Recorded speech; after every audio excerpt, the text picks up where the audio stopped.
culmination of years of development, testing, and innovation. But before we dive into the excitement of today's launch, let's take some time to talk about the rocket itself and the journey that has led us to this moment. Today, we're focusing on SpaceX's most ambitious project to date, the Starship. This fully reusable spacecraft is set to revolutionize our approach to space travel and exploration. But to truly appreciate the significance of today's launch, we need to understand the incredible machine at the heart of it all. The Starship, when paired with its super heavy booster, stands at an impressive 394 feet tall. To put this into perspective, that's taller than the Statue of Liberty and its pedestal combined, or about the height of a 39-story building. The Starship itself is 165 feet tall, with a diameter of 30 feet, making it the largest upper stage ever developed. With a payload capacity of over 100 tons to low Earth orbit, Starship is designed to transform our capabilities in space. To grasp the significance of this, consider that it can carry more than twice the payload of the Saturn V rocket that took humans to the moon. It's not just about size and power, though. The real game changer is its full reusability. Both the Super Heavy booster and the Starship are designed to be caught and relaunched, potentially within hours. This could dramatically reduce the cost of access to space, opening up new possibilities for exploration, research, and even space tourism. Now, let's take a journey through the Starship's test flight history. The development of Starship has been a rapid, iterative process, with SpaceX embracing a test, fail, fix, repeat philosophy. This approach, while sometimes spectacularly explosive, has allowed for rapid progress and real-world validation of design choices. The first high-altitude test, SN8, took place in December 2020. This was a 12.5 kilometers hop that tested several critical systems: the body flaps, the transition from main tanks to header tanks, and the landing flip maneuver. Despite ending in a fiery landing due to low pressure in the header tank, it provided crucial data on the vehicle's aerodynamics and control systems. The sight of the massive rocket performing its belly flop maneuver as it descended was unlike anything seen before in rocketry. SN9 followed in February 2021, reaching a similar altitude, but also ending in a crash landing. This test helped refine the landing flip maneuver and highlighted the importance of engine reliability. The dramatic explosion upon impact underscored the high-stakes nature of these tests and the challenges of landing such a large vehicle. SN10, launched in March 2021, achieved the first soft landing of a Starship prototype. For a brief moment, it seemed like complete success had been achieved. However, the vehicle exploded a few minutes after touchdown due to a methane leak, underscoring the challenges of the new propulsion system and the complexities of managing cryogenic fuels. SN11, also in March 2021, encountered problems during its descent and was lost before landing. This test provided valuable data on the vehicle's behavior in foggy, low-visibility conditions, an important consideration for a vehicle designed to operate in various atmospheric conditions on Earth and potentially other planets. The N-15 test in May 2021 marked a significant milestone, achieving the first successful high-altitude flight and landing. This prototype incorporated several improvements based on data from previous flights, demonstrating the effectiveness of SpaceX's iterative design process. The successful landing of SN-15 was a pivotal moment, proving that the unique belly flop maneuver and last-second flip to vertical orientation could work reliably. These early tests paved the way for the full-stack tests we've seen recently. The first orbital launch attempt came in April 2023. While it didn't reach orbit, this test was crucial in validating the full Starship stack's performance during launch. The Super Heavy booster performed well during the initial ascent, but the stack encountered problems during stage separation. Despite ending in a dramatic explosion, This test provided invaluable data on the behavior of the full Starship system. The second test in November 2023 saw significant improvements. Both stages separated successfully, and the flight duration was extended. The upper stage reached a higher altitude than before, though it still fell short of orbital velocity. This test also demonstrated improved control during the hypersonic phase of flight, a critical capability for eventual missions beyond Earth orbit. The third test in March 2024 achieved partial success. Both stages performed well during ascent and separation. The booster executed a controlled descent, but was lost just before its planned water landing. The upper stage reached its intended altitude and demonstrated some on-orbit maneuvering capabilities before re-entering the atmosphere. However, it broke apart during the final phases of re-entry, highlighting the challenges of the heat shield design. This test was particularly important in validating Starship's ability to perform orbital insertion burns and maneuver in space. This brings us to the fourth test launch in July 2024, which was a game changer. During this mission, Starship not only achieved clean stage separation, but also demonstrated controlled re-entry of both stages. The upper stage reached its intended altitude and performed a series of on-orbit maneuvers, showcasing its ability to deploy payloads and simulate refueling in space. This was a critical demonstration for future missions to the Moon and Mars, where on-orbit refueling will be essential. The booster, during the fourth test, didn't attempt a landing on the launch tower. Instead, it performed a soft water landing in the Gulf of Mexico. This controlled descent was a crucial step towards today's ambitious catching attempt. The successful water landing proved that the massive booster could be precisely controlled during its return to Earth, setting the stage for the even more challenging tower catch we hope to see today. Now, let's talk about one of the most exciting aspects of today's launch, the Mechazilla system. This innovative catch mechanism, located at the launch tower, is designed to catch the super heavy booster as it descends.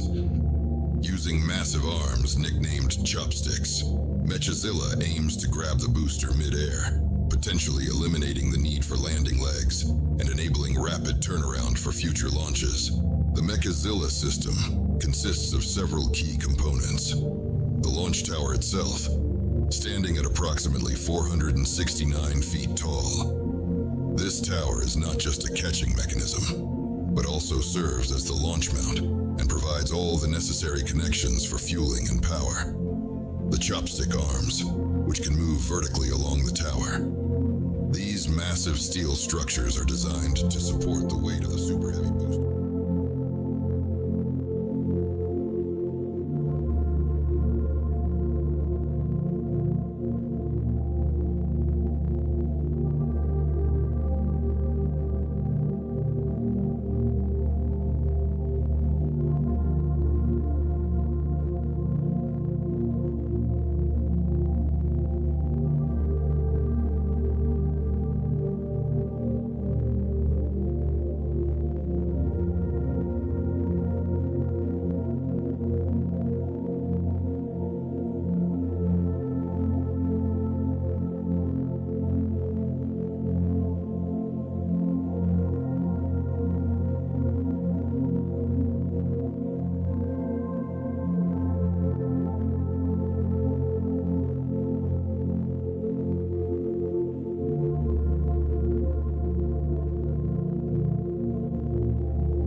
Good afternoon or good morning to all you people out there. This is Ken of Shardstars. We are streaming live for the SpaceX launch Flight 5. This Flight 5 will be containing the three aspects of tests and procedures to do with Flight 5.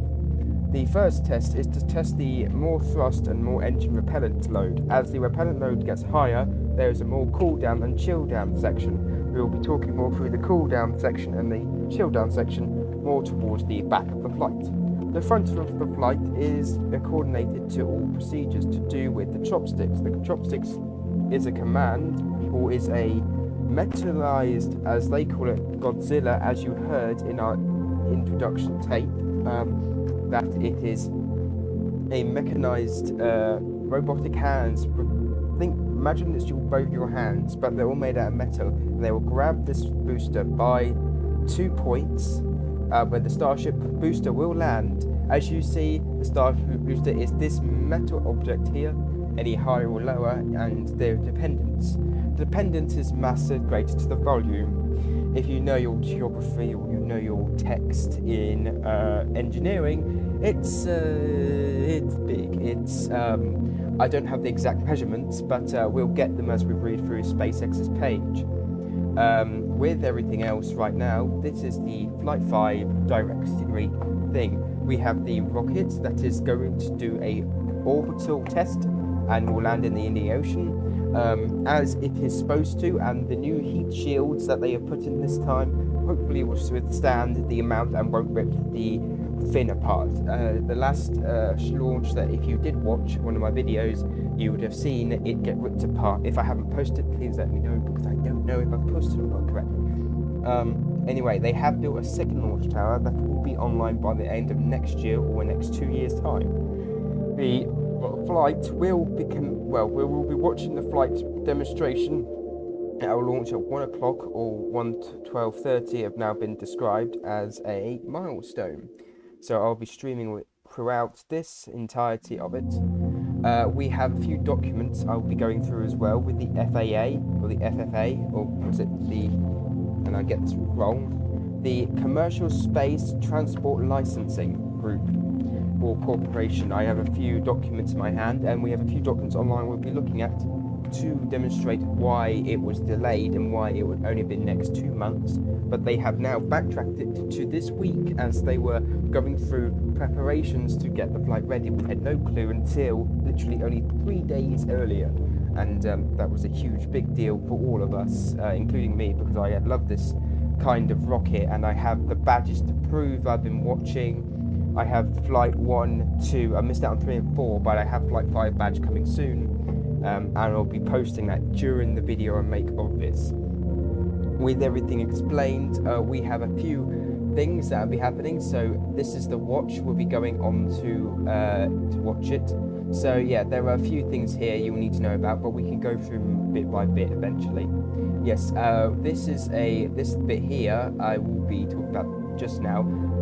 As it says, the booster slows down in the atmosphere. The booster is massive compared to the actual Starship itself, so it will create a solid boom that has shake the area, and it's huge. So yeah, this is the about countdown for everything. This is the flight termination plan. It will launch, as you can see. It will descend. The booster will main cut off and land back at the chopsticks, or land in the seat, depending on computer and controls or the flight termination system. Then the Starship will descend into the atmosphere, back into the atmosphere, and re-enter land and splash down. And this time, hopefully, nothing will fall apart. As you can see, landing burn and exit lands at 1 hour and 5 minutes. This is a weird thing, but this is the basically the human inter-flight travel. So this is where they call, they go into orbit, they go to the program, but Starship is going to be the next big thing. They want to get Starship to go to the moon and Mars. So let's say the Mars project, Mars and beyond. This is where Starship will take flight. As you can see, Starship and the future is involved in beyond. And this is where it gets different. So Starship is created for there's 3 purposes actually. One is the Starship satellites, or Starlink satellites, to be launched from Starship, and thousands will be deployed around the world. The other one is to have the moon exploration with NASA will be included into this Space Star project, as it's called Stargaze. Then they have the Mars project. The Mars project will be to colonize Mars, and that's specifically the aims of SpaceX, to colonize Mars. The moon is to be with NASA, so we have a different scene on who uses what. As you can see, this is Mars's description and age. 4 billion years is quite a long time, in my opinion, but in your opinion, you might think, it's not that long. So yes, 6 months to get to Mars, 2 moons and orbiting satellites, 16. That's what they want to do so far. That's the update. As you can see, this is the final design of Starship. They have 3 designs. We're on the basic design first, then we have the intercept design, and then I call it the intercept design. Then we have the final design. There are 3 types of Starship. The first one they're using is test, is this one. The next will go into next year is the pre-design, or the liquidated design. I call it different names. But yes, this will be there'll be a second design that you'll see differences in. Oh, I moved the screen there for a minute. And this is the final design, the nicest design out of all of them. We have, this is the actual Mars and back forth design. So we have it launching, refueling, in orbit, sending down back onto Mars, and then we have it coming back to Earth. Pretty cool, see? And we have the refueling stages. I think it'd be quite cool to see. Yeah, this is a video of it refueling in space. They've done the test already, refueling in space, got it sorted out, lying flat, very still, and they did it last launch. Not with 2 Starships, but they got the system sorted out for all of it. You just got to get it right when the refueling systems happen. So yes, the average of space flight will be between 1 or 2. So yes, the new space heat shield designs are coming in soon. We have new tests being simulated today for the new padding of space shielding. These small heat shield pads are brand new, so we will see the new improved descending into atmosphere today with the new panels. These panels hopefully will not fall off like the last, and hopefully the entire ship will survive and land in one piece instead of in 2 pieces like last time with the fin coming off nearly. So this is their or not turning the sound on, but this is their in-flight video of what the simulation they have predicted it would be like. So yeah, that's the simulation. But I think we are kind of in a great age where Starship is coming together more properly, more realistically. And look at it. Who doesn't want to ride to Mars and that? I mean, not at the moment, because it's not, you can't. But in the future, it looks like you can. And I have been, for the last 2 to 3 years, Starship has been my pride and joy in watching it and watching the updates. And my alarm shouldn't be doing that because I don't have an set one. But anyway, that comes up. Anyway, as I was saying, I've been watching 3 years, been updating, and I've seen the tower go up. I've seen Starship land. I've seen Starhopper. Now, Starhopper was a original, getting it to come off the ground and going to go on the ground before they could do proper tests. We won't look into that. I'll look into it another day. We have different slides. I didn't see this one before, but we have Starship itself. Look at it. Look at the nice design, the nice design. That's the refueling parts we have covered. This is the new paneling that will be built inside the metal framework. And there is a quite cool fact here. Now they used to weld by hand all these sections of the Starship metal, but now they use a robotic system, and that's quite cool because you now think that welding can be done by robots. You could weld a ship like this together, this massive size, and the booster is plus. Yes, the heavy booster we will be seeing land on the chopstick. Hopefully, we're hoping everything on the land on the chopstick today. As you can see, they take liquid oxygen and they take liquid methane.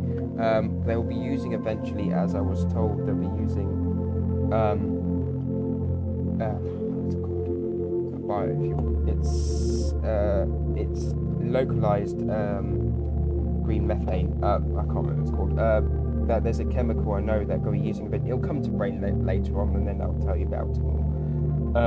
But it is going to be changed. The fuel type will be changed to more recyclable and more sustainable, because we can't keep using different chemicals, because we need to look into the future of that. So they'll look into the future and hopefully the rocket. Here we go. Here's the important information. There are 3 different types of engines. This is the first design of the engine. The second design of the engine will have a bit more of a different design, and it's a bit more robust. They're using in this Starship launch. The last Starship launch is this entire engine will be coated in a black plastic or black kind of coating to keep it all installed and ready to go.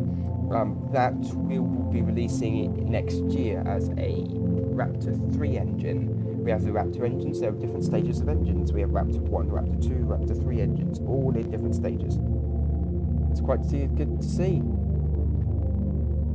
This is the video of Starship. They basically kill the sound, man. Okay, so I have to watch it, but yeah, that's what they want to build. I'm not envious on it, because the way it looks like the pad is designed at the moment is completely different to this video. So maybe in the future they'll redesign it back into it, but this is probably just a concept. The fuel we'll be using is methane. Will be resourceful methane they'll be using. Green energy wise methane, because that's the best kind of fuel. But unfortunately, as they're trend using cars these days is I think it's methane. I don't know what they're using. I can't remember. Oh, it's really annoying, because it's brain. I had it scripted. It's now going down the damn road. So landing on Mars is great. This is my favourite part. So this is where they get to Mars. You can see they've got windows. It'd be quite cool to see the future, have windows looking out into space. And this is what I like. I like this part here, because you can't see the reality, but you can see it slowly happening. Slowly these. Yeah, this is my favourite part. You see that? That is amazing. You see these rockets land on Mars and colonize Mars. But we have so much to go, and we're not even there yet. We are just still on the capabilities of even getting the ship on landing pads. Today is the day where we see the booster, the big part of the ship, land on 2 giant chopsticks here. They've reinforced them recently, so they've done tons of tests with the sandbags. So I was watching a video, and I want you to if you are interested in Starship, and please say not say please you are, but if you are interested, this is what my advice is. Go and watch, and I'm not advertising. I'm not saying go and see them, but watch their videos, because I've learned so much from them, and I am a big supporter of them. I've recently got a membership pass, because I always watch them. It's NSF. They don't think they partner with SpaceX, but they are like a group of people that go photograph these rockets, go and tell information, get updates, go over the site in planes, take photographs, update you on every little bit of that happens there, and that is amazing, because that is a way of basically going through everything, all the information, and that is in my opinion, that is the best place to go and get updates from. So go and just go and watch one of the videos, not right now, of course, but when we finish the launch, go and watch the updates, go and get updated, because that will give you so much more information and more stuff and more intelligence and everything. By the way, if you didn't know what that building was down there, that's the explosive building. That's the the RTS. The RTS is the explosive system on board the SpaceX ship. In case it goes wrong, it will explode in the air and just get destroyed by these huge explosives. They do have a lifetime, and they installed them 3 days ago, and they last 10 days. I'm guessing 10 days, because I was told 10 days, but it may be wrong. Yeah, there are a few more things here I didn't see. Yep, we have mentioned the the satellites going to space by Starship. That's the purpose. That is the NASA program that they are looking into. I think it'd be quite cool to see. You know, NASA and space are partnering up.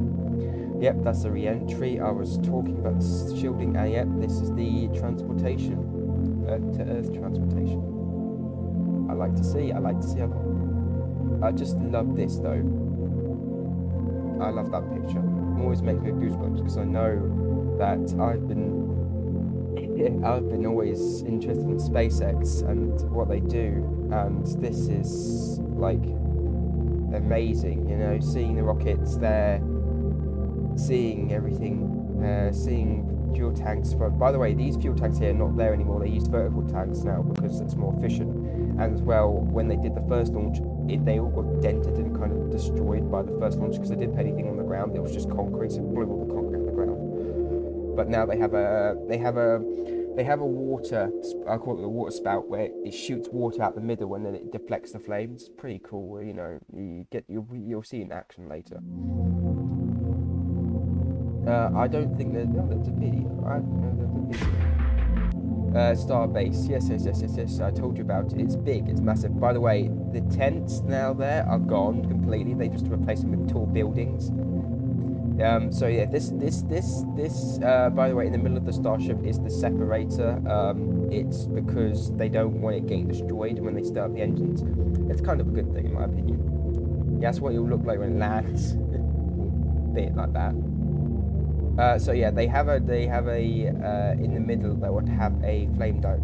I think they call it a separation, where there's a lot of stuff there. Yeah, you know, the Starbase, it's huge, it's big, it is kind of massive. Yeah, they have a village there. Yeah, they have a village there. The village is big. Yep, they have got nurseries. Literally, they have everything to accommodate loads of people and because they need to, just for the flight. You know, just because they need to make it more efficient. They have electric. Yeah, I didn't see that one before. Yes, they have a marine rescue as well. There, it's pretty cool to see. You know, they're changing the future of space travel. And I think having everything there purposely is amazing to see the progression through SpaceX. And so SpaceX is one of the highest, and I've been told highest achieving industries for space recently, because NASA has developed in Mars, the Moon project and stuff, Artemis, but Starbase is kind of breaking bounds of space travel and like re-entry to landing on pads to using rockets. It's amazing. It's amazing to see it. Starlink is a project, by the way, is a connecting project. So, select your area. I'm not going to select it. Actually, I might just use notification. That's not. No, I don't want to do that. But yeah, these are Starlink satellites. They're connected around the world, getting Wi-Fi from every place. I wouldn't advise it, man. I was told, and I'm not discarding SpaceX or discarding Starlink, but I was told recently that it's not as great as you think it is. They need more satellites, I think, more in the air to get a better way of it. Yeah, they have those are relandable rockets, as you can see. Yeah, I think they've over past 100 now, relandable rockets. Pretty big in my opinion. Like, way. I've never seen it that before. Can I get back to thingy? No. I'm just going back because it decided to keep me out. So Starshield supporting security is to do with the International Space Station. I've heard of this project before. It's the first project I haven't heard of, and I thought I would have heard of it. Oh no, I've heard of it now. Yeah, I'm getting it back there. Yeah, it's the security thing of SpaceX. Yeah, the Crew 8 returning mission is coming. I think it's finished. Yeah, that's the wasn't that the rich person that went in the ship? The Ares mission. Love to see. That's the, yeah, polished dawn. It's amazing to see. There's the new, there and their new suits, by the way, and the new suits have been updated. So you know, like you in futuristic movies, you see your like all the like you have the clock in one part of the mask. You got like the readings they actually have now. That actually, realistically, the actual thing that's happened in the spacesuit now. For the first time ever, we got hologramic images around the. It's amazing, you know. You never get to see it. It's actually, it's one of the leading space. NASA has actually implied if they could have suits. That's great. It's great to see. So we have now finished off the finished off everything to do with SpaceX, to do with that part of SpaceX. I now will go through the stages of. This is a document. Don't read it just yet. I'm going to go through some stages of SpaceX and Starship. Starfish mission today will be critical. Starship is a reusable rocket. It is designed to go to Mars and beyond. But this is the test of the booster catch and the re-entry with the new heat panels and the coolant to shut down coolant systems to do with reloading and refueling SpaceX Starship, as it's going to be a quicker reload pace today. With everything coming up, we have a good flight plan. Well, they have a good flight plan today. They selected this day because people were wondering why they were setting up Starship 3 days ago, and the FFA decided, and this was it. No, I think it was the FFA. No, I've got the name here on one of my sheets. The Commercial Space Transport Licensing, or the Space Exploration Technology Corp. They decided on if they wanted to bring out licensing for the rocket. So they were planning to, they were going to get the licensing done in November, and then September onwards for this flight, and then SpaceX pushed with a few other like corporations pushed for this launch to be done, and they did. So this is their document they released recently. With all of this coming a reality, and in a few hours time we'll see a rocket lift off the ground into space. We have got a good chance you'll see more things happen in the future. This FAA report, or the FAA report of Space Commission, you can see it's in there. It literally does say literally right there, Space Decision issues and modifications of existing passenger operations. Yeah, that's the thing you can focus on. So I have a report here. I printed it out a few days ago. I have ruled some documents and I have some things written out. This is from the additional measures. SpaceX must complete the measure of the listing conditions, a section of finding no significant impact and recordings of decisions for the retired environment assessment for SpaceX Starship Indian Ocean landing, issued March 12, 2024.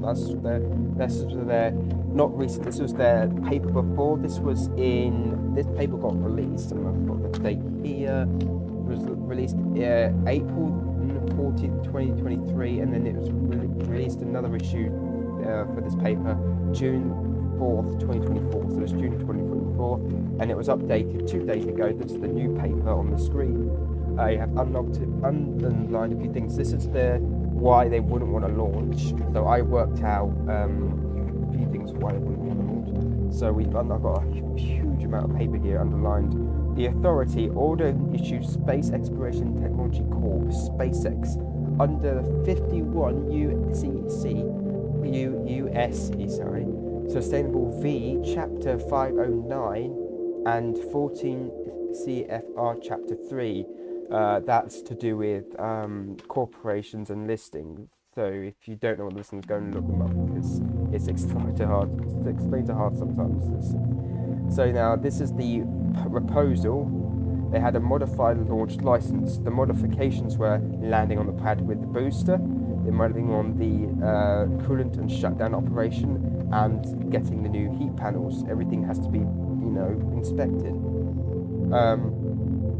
Then the application said, conditions no license, volume 3, 12129 with REV3 means it's ready for launch, but they haven't approved it. They just said, REV4 to launch. So 3 certification required eventually to launch. Definitions. The definitions were the FAA repending activity converter license, no. So basically no. And then they have preparation for super heavy vehicle, and so this is where they are based. So this is Broca Chinik, Texas, beginning start of heavy booster vehicle, whichever occurs first. So whatever occurs first needs to be licensed. So we got authorization. So the authorization on this paper does occur in according with the representation of Space Exploration Technologies or Corporate SpaceX, application of date licensing and Department to license application waivers approval by the FAA, or the FAA, needs to get that right in my head. In writing with Space Exploration Technologies or SpaceX, authorized to conduct a pre-flight ground operations using Starship Super Heavy Vehicle and then second one is at SpaceX Broca Launch Complex in Boca Chica, Texas. And this is the flight directive. Using 29, so this is their numbers of ships. So the top ship part is called the ship 29. The bottom ship part is booster 11. The heavy Starship vehicle configuration license to modify and remove these items. So they didn't want this thing flying, basically. So that's the second piece of paper I had today of what's going on in these flights. The decision for SpaceX, they complied, saying they had a few issues with SpaceX. I'm just going to look up something else.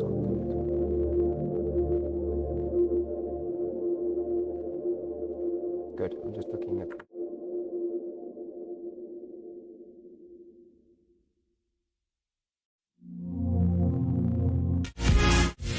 I don't know what keeps happening, guys. It keeps changing and I'm getting a bit annoyed by it.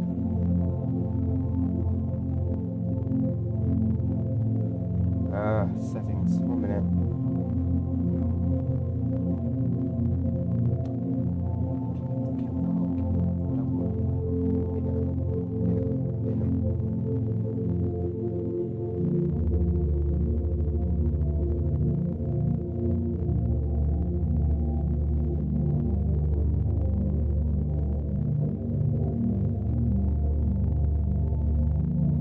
I'm just sorting out something because it keeps doing it and I'm getting annoyed by it.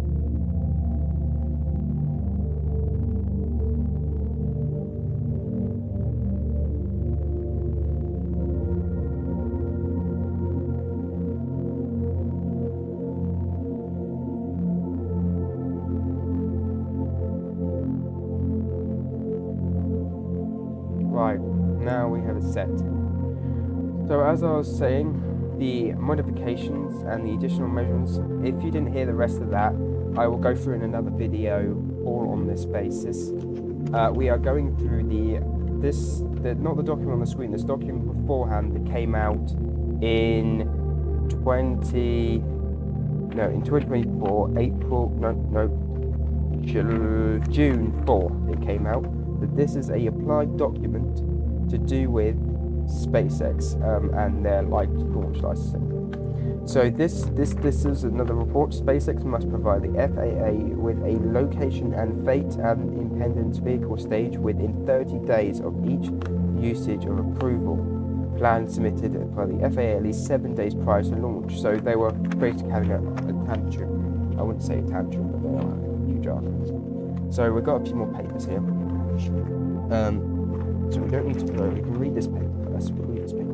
This paper says, "Allowed to insure the insurance." Right. So there were $48 million covered in claims resulting in pending flight operations performed by SpaceX Boca China Launch Complex, Boca China, Texas, and $500 million for recovery claims in flight Starship Super Heavy. So basically, their recovery cost was, as they say, $500 million, and the $48 million covered in claims for pre-flight ground checks. So basically, they were having a moan about this how much they're spending. So this is license and order revision history.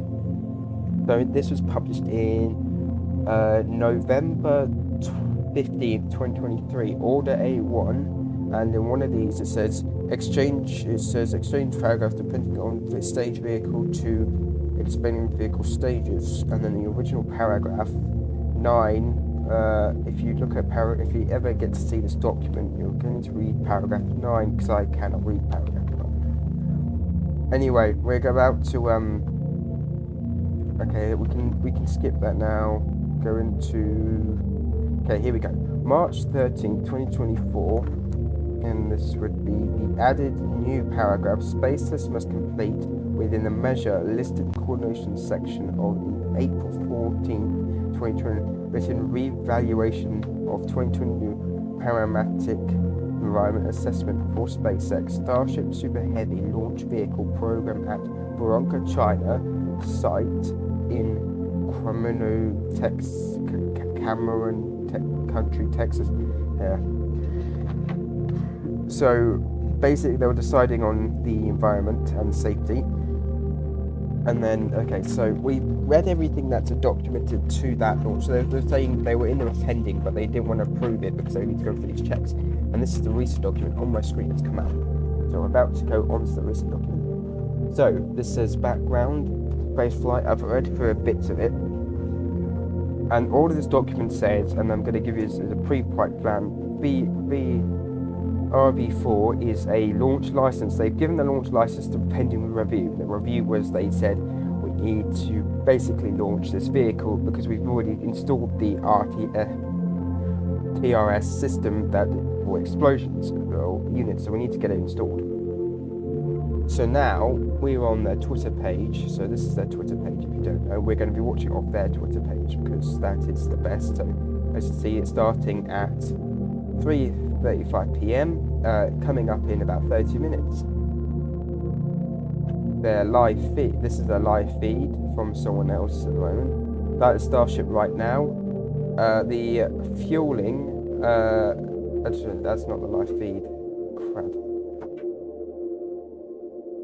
So there is definitely some SpaceX stuff. I'm just going to look at something quickly.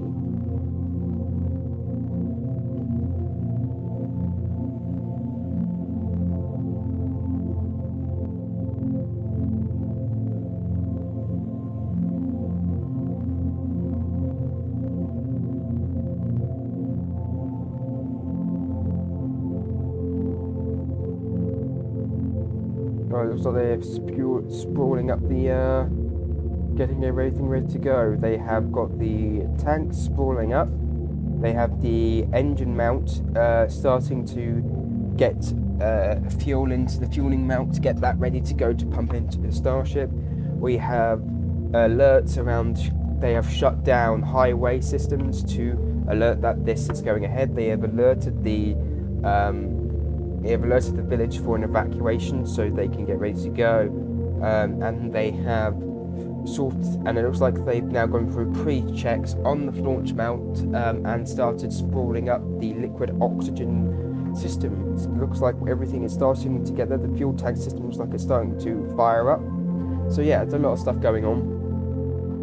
How I know this information, I'm a member of the NSF team and I'm looking at the cameras right now. I won't be able to share them with you because you're not technically a member, and that's definitely copyright, so you're not allowed to see it. But if you ever do want to become a member and watch their cameras as they are live right now, I'm going to try and find a free camera so I can explain a bit more.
Few issues getting a live stream up. Please be honest.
Alright, we have a live stream up and ready.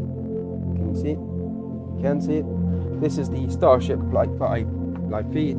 As you can see, the pressurized gas or liquid oxygen or nitrogen will be pumping through the reactor. They're freezing the pipes to get ready for load and transfer. As you see, as we were going through the SpaceX's site of Starship and seeing when it happens.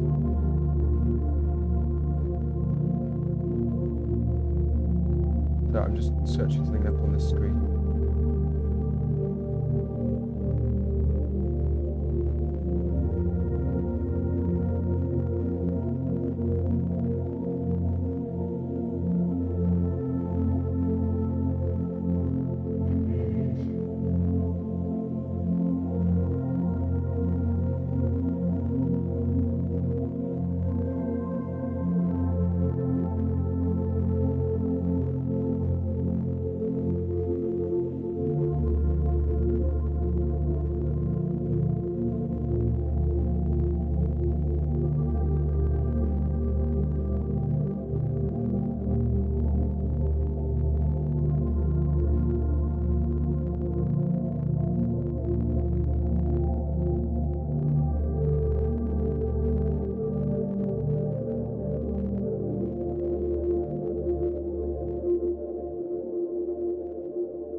So yeah, at T-minus 1 hour and 15 minutes, the SpaceX director will further go for apparent load. Hopefully, that will be happening in, and we can check the flight time now.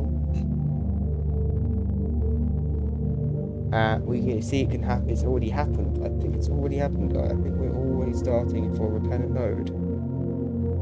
Yeah, repellent load has been activated.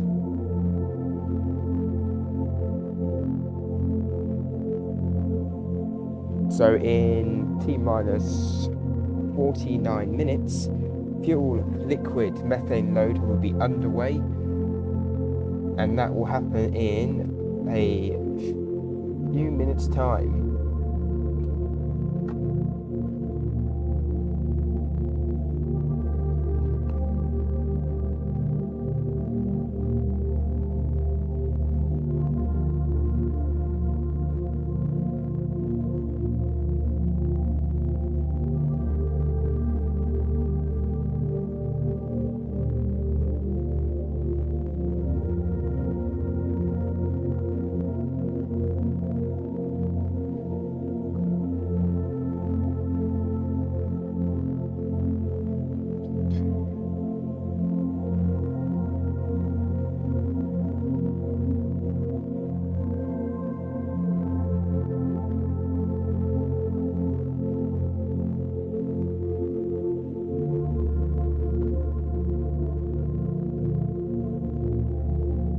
So yeah, this picture in the top to the right is just shoved into the screen. That is what they are attempting to do today.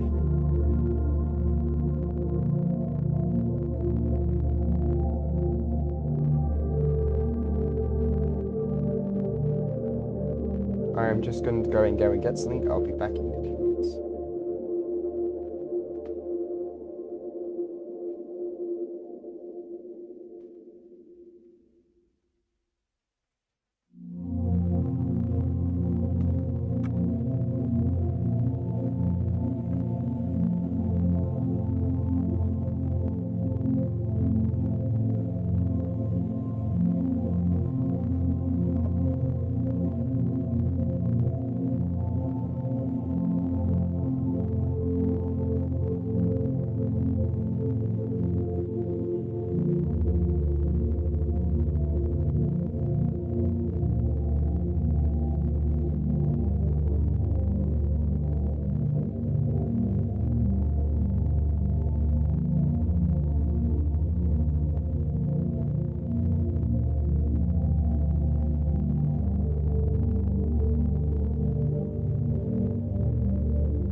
want to, if you're watching now, we are waiting for our first ever intermittent stream from SpaceX, getting what we are hoping a good flight for Flight 5. They have delayed it by a few minutes, so please make sure you be aware that it will be delayed by a few minutes. Thank you.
welcome back to back to Starship Flight 5 information. As you can see on the timeline, we are slightly delayed by a few minutes, so the stream has not popped up for Starship yet. I'm giving more of an update. At the moment, we are going through stages of each by stage for different flights. We have begun fuel shipping liquid methane and liquid oxygen onto the tanks for both boosters. Once the stream is up and running, we'll get to the SpaceX stream. I'll be talking through bits and bobs about it whilst listening to them at the same time. If you all are interested in SpaceX and exploration like I do, make sure you like and subscribe to both channels and follow me on Twitch.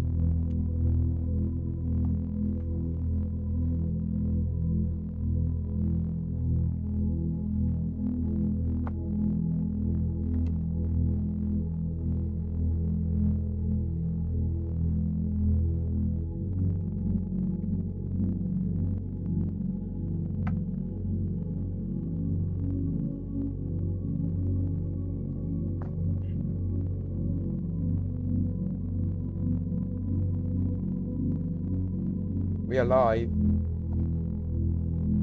The two mechanical arms that will reach out and catch the returning booster. We're only going to attempt the catch if everything on the booster and tower checks out after launch, but either way, excitement is definitely guaranteed.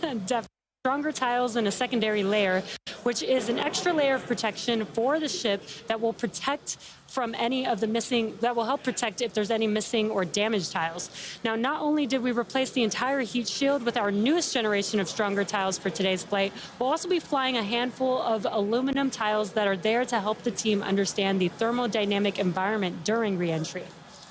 If you were with us for Flight 4, you'll know how hard those heat shield tiles worked during the ship's re-entry. Did they ever? As you can see there, they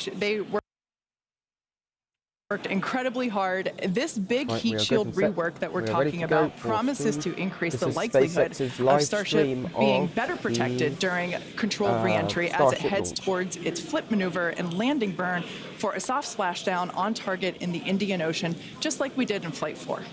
And we'll have to wait and see, keep your fingers crossed, but we may have some new views in store for you today as well. Right, like all test flights, we want to learn as much as possible, and views of Starship during all phases of flight help us to keep improving the vehicle for recovery and reuse. Now, thinking forward to when Starship is flying regularly, it will take the heaviest payloads to space, land humans on the moon again after more than half a century, and ultimately fly people further into space than ever before. And getting there will require us to rapidly iterate and fly often, which is why we're working so hard to scale operations at Starbase. Yeah, the faster that we learn now, the faster we can improve and evolve Starship to achieve reliable flights and rapid reusability. We've been designing this vehicle from day one to realize a vision of having an entire city of people on Mars, something we know will take launching millions of pounds of cargo and equipment into space spread across thousands of flights. This future will require many Starships that can fly again and again, and today's flight is a critical step on that path. So buckle up your seatbelts because here we go. The moon and Mars are not nearly as far in the future as you may think. In fact, we're planning to send Starships to Mars as soon as 2026. You might be familiar with the Starlink logo, and there you can see it on your screen. It's an iconic representation of the Mars transfer orbit, also called the Hohmann transfer orbit. This is how fundamental Mars is to SpaceX. This transfer window, or a time when the Earth and Mars are the closest to each other, opens every 26 months and is only open for about 2 to 3 months at a time for a vehicle with Starship's power. And it just so happens that the next Mars transfer window opens in 2 years towards the end of 2026. Yeah, lining up a launch to Mars is similar to how we launched to the International Space Station, where we time launches to match the station's orbit. If we didn't do this, we'd need more propellant and more time to get there. Exactly. So the first opportunity that we have to fly Starships to Mars, we plan on doing it. These first flights to Mars will be uncrewed and will test the reliability of landing intact. If those landings go well, the first crewed flights will follow soon after. So it's safe to say it's all happening, and flights like today's are what's going to get us there. Not only have we made several improvements to the Starship flying today based on what we've learned from our last flight, including extensive upgrades to Starship's hardware and software, we've also made improvements to the launch tower and catch mechanisms. And if you've noticed in some of the live views this morning, our teams have completed stacking the second launch tower, which will be coming online next year. Having 2 operational launch towers paired with ships and boosters rolling off the line in our new Star Factory will allow us to increase our flight cadence and test even more rapidly. And just a few miles away from the 2 towers, things are moving really fast at the heart of Starbase. Star Factory is rapidly coming online, with production teams already using the space as construction continues. The 1 million square foot Star Factory brings many parts of the manufacturing process under one roof for the first time, enabling moving as much system integration work as possible earlier in the build process, with the goal of eventually producing hundreds of Starships a year. That's crazy. It's such an impressive building. So, for example, teams can assemble an entire nose cone structure of a ship into a single piece and work on its internal systems all in one place. So if you're working on Starship and you have a question about the steps that you're working that happen before or after yours, instead of having to leave the building and go and find the person or the team with the answer, or waste time sending an email and waiting for their response, odds are you're right next to that person or team, and now you're working right alongside them, so you don't have to wait for a response. Yeah, exactly. It makes it a lot more efficient and faster to communicate. So not only are we rapidly iterating on these spacecraft themselves, but we're also innovating the way that they're made. It's almost too much to keep up with. We're also posting updates on our account on X. If you can't keep up, that'll help you. So if you don't already, make sure that you follow us at SpaceX on X. And I have a feeling it's going to get pretty busy. Oh, that is definitely an understatement. And it's definitely going to be very exciting today. So with that, let's meet today's Starship on the pad. Starship features 2 major parts: the ship, which has 6 Raptor engines, and the Super Heavy booster, which has 33 Raptor engines. The current iteration of Starship is essentially an experimental vehicle flying for development. With a few planned upgrades, Starship will have 3 times the thrust of Saturn V, plus the added benefit of full reusability. Starship 2 will be capable of carrying more than 100 tons to orbit, and Starship 3 will be able to lift more than 200 tons to orbit. The amount of mass we're able to launch per rocket is crucial to creating a self-sustaining city on Mars. Now, to get a sense of how big Starship is, let's start with the average size human, which is about 2 meters high. Towering over our average human is the length of the Millennium Falcon, which comes in at 35 meters. Our Falcon 9 rocket, with the payload fairing attached, is double the size of the Millennium Falcon, standing at 70 meters. And nearly twice the size of that is the fully integrated Starship at 121 meters tall. The ship itself is about 50 meters tall, and the Super Heavy booster alone stands about 71 meters. And even crazier, eventually the ship and booster will get even taller with future design iterations. Can't imagine it being taller than that. Starship's first stage has a diameter of roughly 2.5 times that of Falcon 9, and with 33 much larger Raptor engines, which you can see there on your screen. Moving up the vehicle, the ship features 6 Raptors, 3 sea-level engines, and 3 vacuum engines, which are optimized to operate in the vacuum of space. The ship is designed for vertical takeoff and landing on any hard surface, like the surface of the moon. The ship is also outfitted with 4 flaps to help aerodynamically control the vehicle's attitude during atmospheric flight and enable a precision landing. To reach full reusability, ship must survive entry not just once, but over and over again. It took the teams at SpaceX about 3 years to develop the heat shield on Starship, and development for improvements is still ongoing. The ship's heat shield is composed of 18,000 hexagonal ceramic tiles designed to insulate the vehicle during atmospheric entry, where temperatures can be as high as 2,600 degrees Fahrenheit. And naturally, the tiles are designed for rapid reuse with no refurbishment between flights. As we mentioned earlier, today's Starship features a completely reworked heat shield with stronger tiles and a secondary protective layer. This promises to increase our chances of Starship making it through a controlled re-entry and hopefully a little more intact this time around. And in between our first and second stages is our hot stage, which we last saw in action on flights 2, 3, and 4. Speaking of, let's take a trip back in time and talk about that last flight. On June 6th, Starship successfully lifted off at 7:50 a.m. Central Time from Starbase, Texas, cleared the launch tower, and went on to accomplish several major milestones and firsts. As you can see there, Super Heavy booster lifted off successfully and completed a full duration ascent burn. I love the view of the sound waves there. Following separation, Super Heavy booster successfully completed its flip maneuver, boost back burn as well to send it toward the splashdown zone, and it also jettisoned the hot stage adapter, as you can see there. We don't have to jettison that adapter in future iterations because it'll be a different design. Now, as you can see here, the booster is returning back to Earth using those hypersonic grid fins to steer it towards a precise landing in the Gulf of Mexico. The footage that we have coming up here, there it is from the buoy. I still remember seeing this on X for the first time, and it was so incredible to see that booster coming down, ending its flight with a soft splashdown 7 minutes and 24 seconds into the flight, and the crowd went wild. And so did we. Starship's 6th second stage Raptor engine successfully powered the vehicle to space and placed it on a trajectory that would re-enter less than 1 orbit later over the Indian Ocean. And following a coast phase in space, Starship re-entered the Earth's atmosphere, successfully making it through the phases of peak heating and max aerodynamic pressure, and demonstrating the ability to control the vehicle using its flaps while descending through the atmosphere at hypersonic speeds. And of course, Starlink on Starship once again enabled real-time telemetry and live high-definition video throughout every phase of entry, with external cameras providing views all the way to the flight's conclusion. Flight 4 ended with Starship, with, again, the crowd going bonkers, with Starship igniting its 3 center Raptor engines and executing the first flip maneuver and landing burn that we had seen since our high-altitude campaign.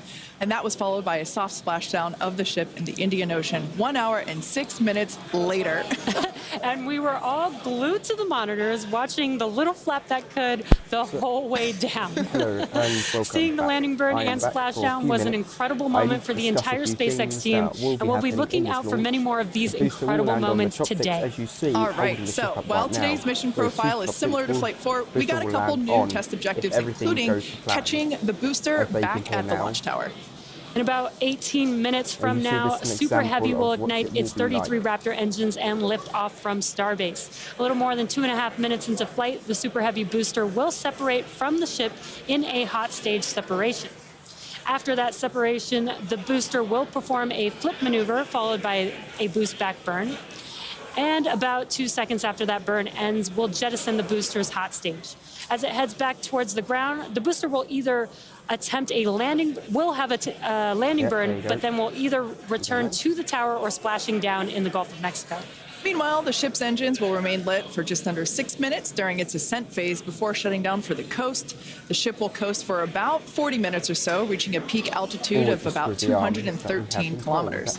After that coast phase, the ship will be attempting a controlled re-entry, including a flip maneuver and landing burn, like we saw on Flight 4, just before splashing down in the Indian Ocean. Now, we say attempting because, again, this is just a test and nothing is guaranteed. Except excitement. Well, of course there is that. Now, both the booster and ship have to contend with some extreme conditions on re-entry, which is where those heat shield tiles will be put to the test. For this flight test, we do not expect to recover any hardware from the ship. With the exception of Falcon, this is no different than what happens to most rockets flying today that are expended, meaning that they fall into the ocean after completing their mission.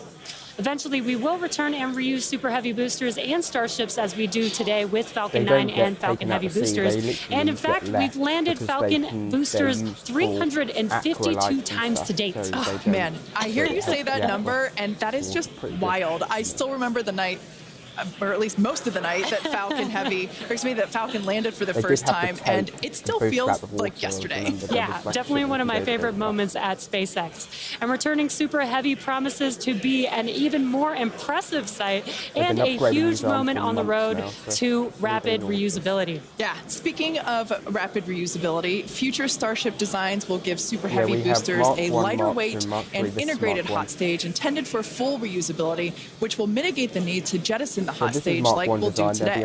Similarly, even though ship recovery is not expected, the telemetry and data we receive all the way to the end is what we're hoping, or excuse me, what we're looking for, and is what will get us to a rapidly reusable Starship of the future. Yeah, exactly. In other words, just like previous Starship flights, the payload for this mission is the data. All right.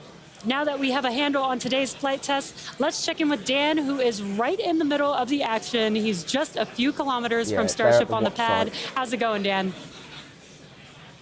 It's going great, Jesse. Welcome back to Starbase, everybody. It's been far too long. Little change of scenery this time. Right behind me is the Launch Control Center, where our flight controllers are counting down to our liftoff at 7:25 a.m. Central. We are a little bit later in our window. The main reason is we're working to clear out the range. Have not been tracking any technical issues so far to preclude that launch. So 7:25 a.m. Central, 12:25 UTC is where we're marching down to. As you can see, we're actively loading propellants on board Super Heavy and Starship. Liquid methane for your fuel, liquid oxygen for the oxidizer. Prop load on the ship started at about T-minus 49 minutes, booster at T-minus 40 minutes. We're going to keep loading propellants on those vehicles right down to the wire. Ship will close out at about 3 minutes and 20 seconds before T0, and then booster just about 30 seconds later. Now, with our startup sequence, it's going to look very similar to what you saw on Flight 4. We already tested it with this booster and its static fire. We're going to see the Raptors start to make fire at about T-minus 3 seconds, and then we'll start them up in 3 different banks. The first inner 13 will fire, and then about a second later, 15 of the outer ring engines, and then about 0.8 of a second after that, those final 5.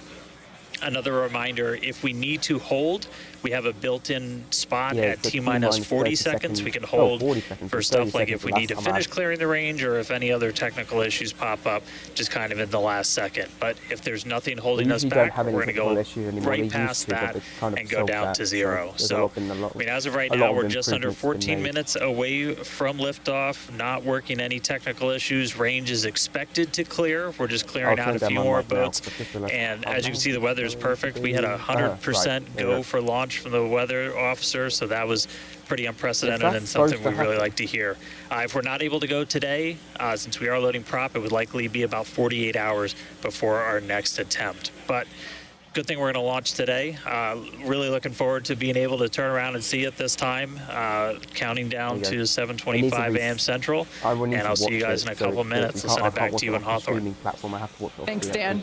Now, one of the most exciting objectives for Flight 5 today is attempting to return the booster to the launch site that you see right there, and it will be caught by the tower. We refer to this simply as booster catch.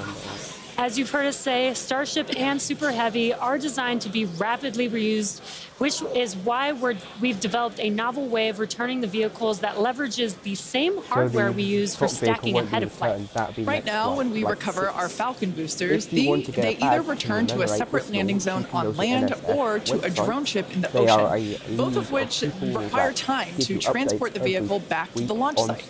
In order for us to achieve truly rapid reusability, we need a quicker turnaround. And you can't get much faster than returning the launch vehicle right back to the launch site where it needs to be in order to launch again.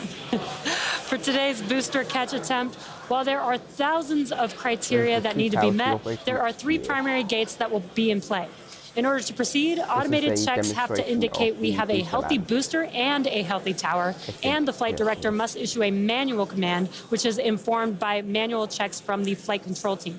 If this command is not sent prior to the completion of the boost back burn, or if automated health checks show unacceptable conditions with Super Heavy or the tower, the booster will default to a trajectory that takes it to a landing burn and soft splashdown in the Gulf of Mexico. Now, thinking to the future when we're operational, after a booster returns to the launch tower, it will be inspected and reloaded with propellants and then ready to launch another ship to orbit. For today's test, however, we're only going to attempt the catch, like Jesse said, if everything on the booster and tower checks out after launch. And of course, we will let you know as soon as we know if it's a go. We're going to be listening very keenly for that call out. Now, as always, we accept no compromises when it comes to the safety of the public and our team. So to that end, the area all around the pad and the flight path are cleared well in advance.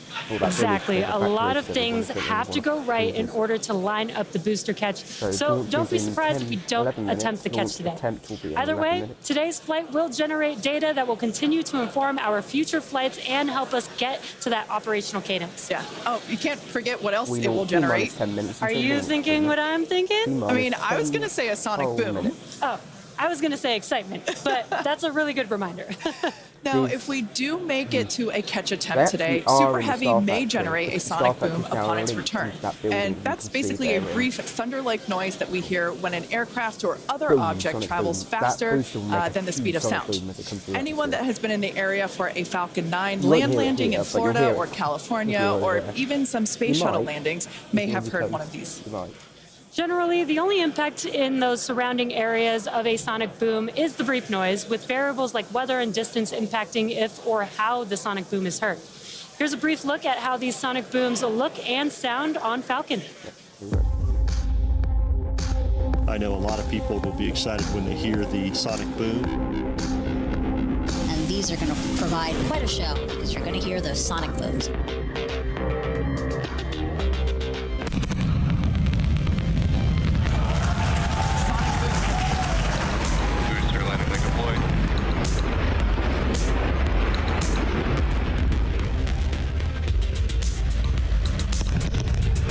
Sonic boom is great for us. That thunderclap broke the sound barrier.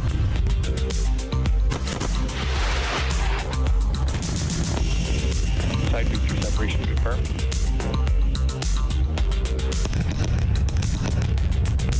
Just heard the 2 sonic booms here in the room. Booster landing confirmed.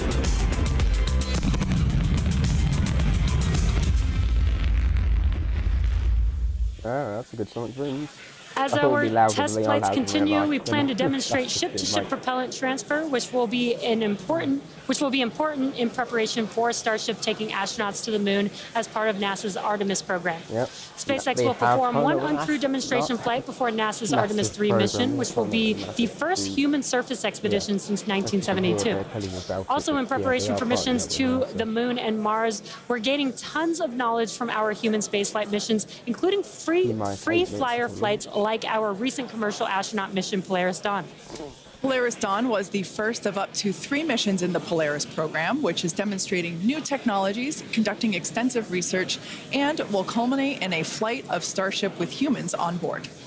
After nearly 5 days in orbit, Dragon and the 4-person Polaris Dawn crew safely splashed down on September 15th off the coast of Florida, completing the first human spaceflight mission of the Polaris program.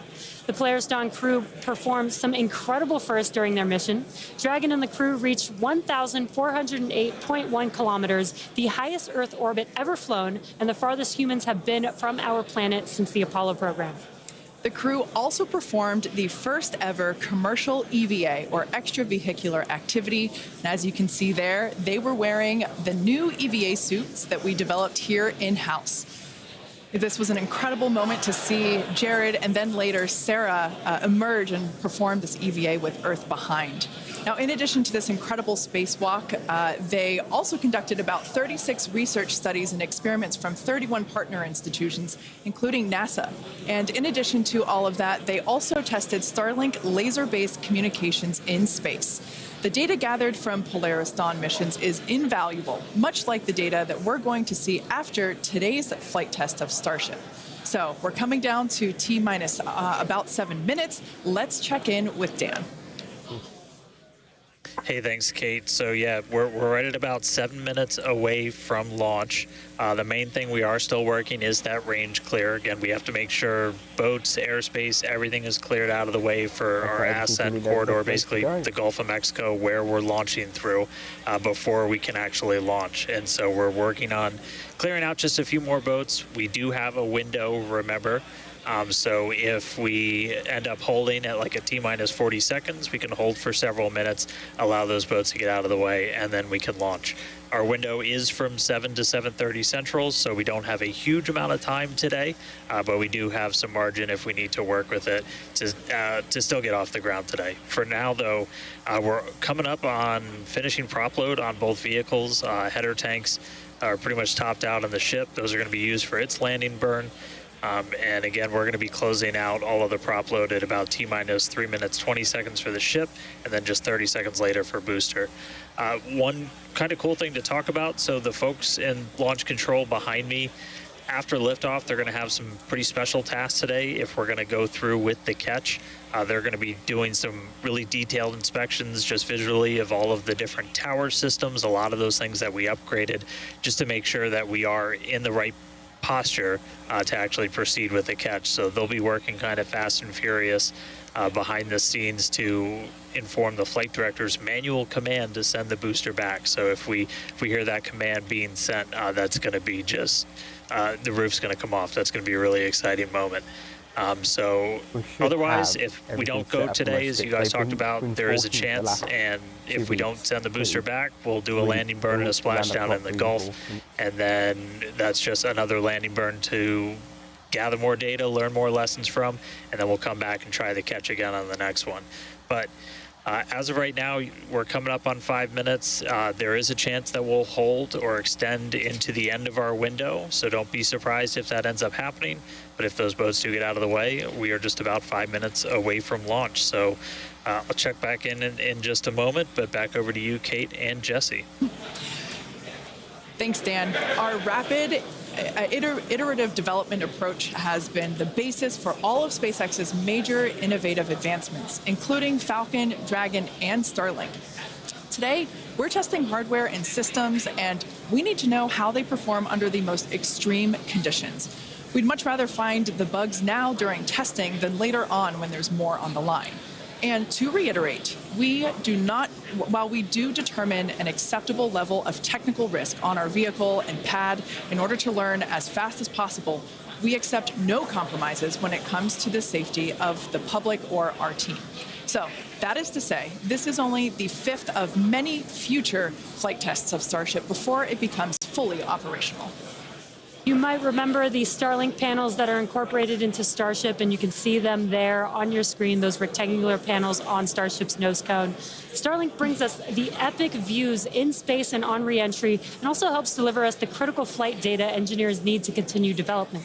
In addition to enabling our rapid iteration on Starship, Starlink is also enabling life-saving communication here on Earth. SpaceX is sending tens of thousands of Starlink kits in response to Hurricanes Helene and Milton, and providing free service through the end of the year to support recovery efforts. The Starlink team also worked with T-Mobile to activate our direct-to-cell satellites to provide basic texting on T-Mobile and emergency alerts for all phones and carriers of those in affected areas. If a phone connects to a Starlink satellite, it will have 1 to 2 bars of signal and show T-Mobile SpaceX in the network name. SpaceX's direct-to-cell constellation has not been fully deployed, so these services are being delivered on a best-effort basis. Starlink is enabling life-saving communication here on Earth and continues to help us push the limits in space. In the short term, by providing great views and real-time data on our next few flights, particularly through re-entry, which historically is a blackout period for all communications.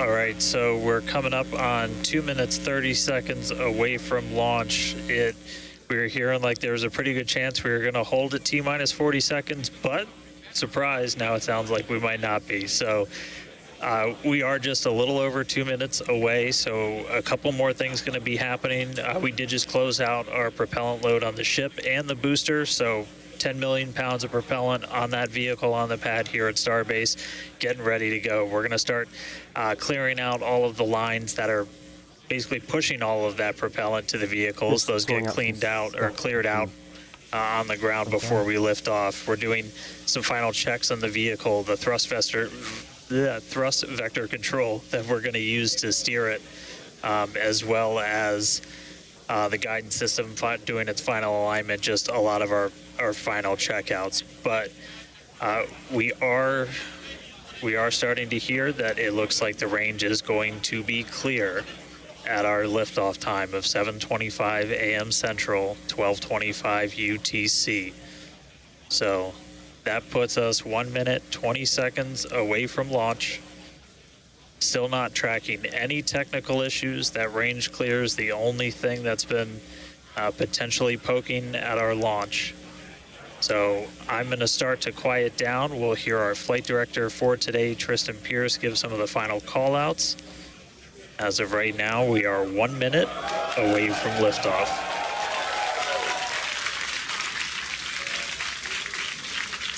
Right, ready to go. I'll see you on the other side.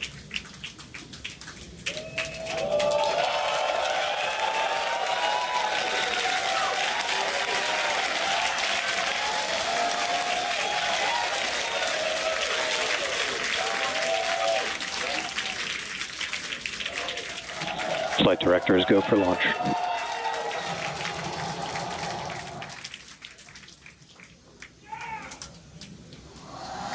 Best words you could possibly hear 20 seconds away from liftoff.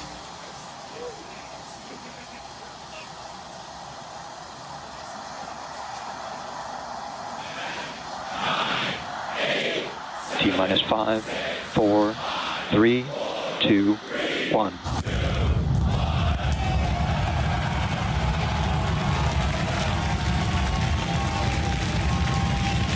We have liftoff. Vehicles pitching downrange.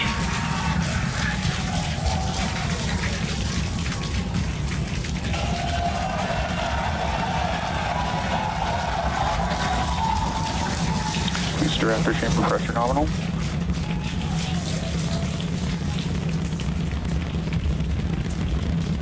"30 seconds into the flight, the rumble's just starting to reach us here at launch control.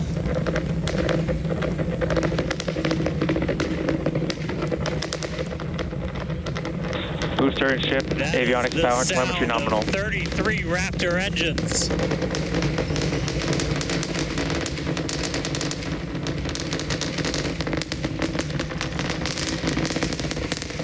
Max Q. Now pass through the maximum aerodynamic pressure, the most stress the vehicle's going to see on the way uphill.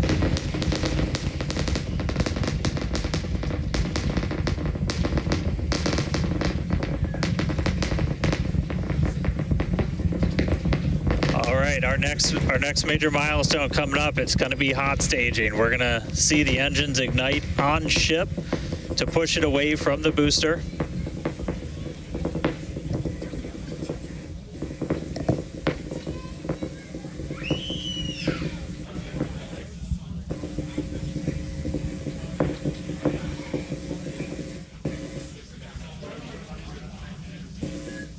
All right, so hot staging is going to be the next thing coming up. First, we're going to see the booster's engines start to shut down, all but 3. We're going to do what's called most engines cut off instead of main engine cut off, because 3 are going to keep going, and then we're going to see the engines on ship ignite.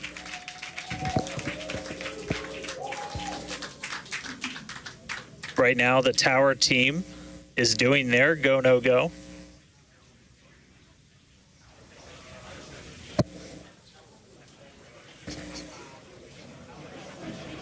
And we might hear some really good words soon, too. All right. Can still see it up behind me. That is one of the most gorgeous things I've ever seen in my entire life. Coming up on hot staging next. Ship engine There's startup. most engines cut off. Stage separation. Booster Stage separation. Startup. Hot stage separation confirmed. Ship under its own power. I'm seeing 6 out of 6 Raptors lit. Hopefully I got a booster on the way back to me. I'm going to send it to you guys in Hawthorne. Oh man, that was absolutely incredible. I loved how the crowd chamber pressure is nominal. Crowd here in Hawthorne all went ooh at that first view of the blue flames from the booster. As you can see there, first stage currently performing, or excuse me, is now making its way back to the launch site. Again, we are... Ship avionics power and telemetry nominal. The booster and the tower are both performing automated checks to make sure we are go for the booster to return to the launch pad for that catch. And once those are complete, the flight director... Booster boost back burn shutdown. Flight director is go for booster return.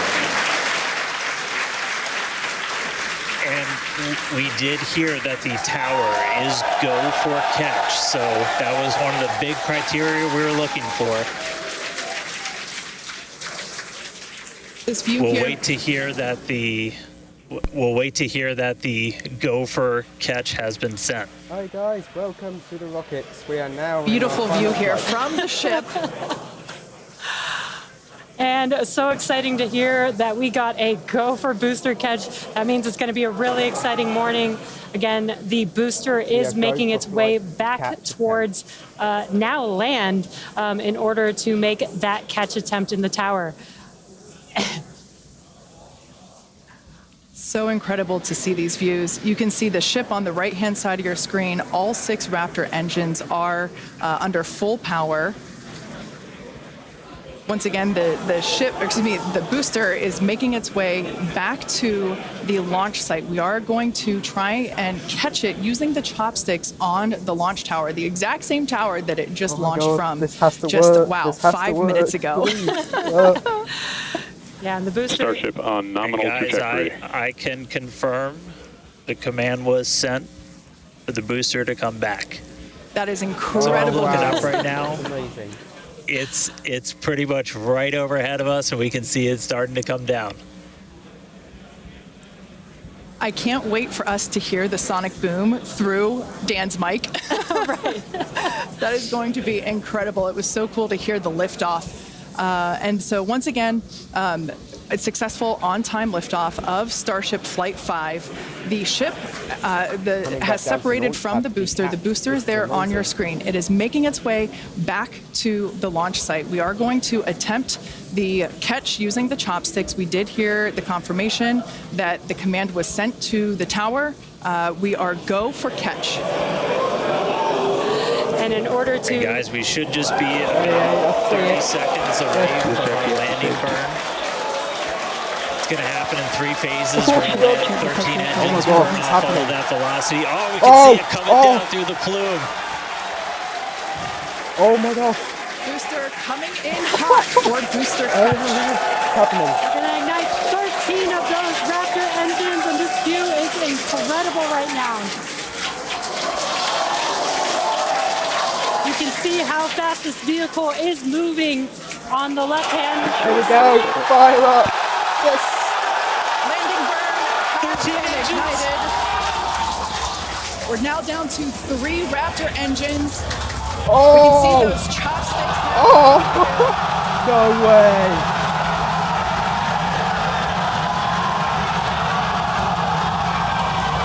No way. Oh, it's successfully landed. That's finally happened. Oh my gosh. That's amazing. Oh. It's landed successfully on the chopstick. That's a huge record. Successfully caught the Oh super my heavy gosh. booster back at the launch tower. That's insane. Oh my god. Kidding me? That's actually happened. Oh my god. Dan, I don't know about you, but we're losing our stuff up here. Internal guidance.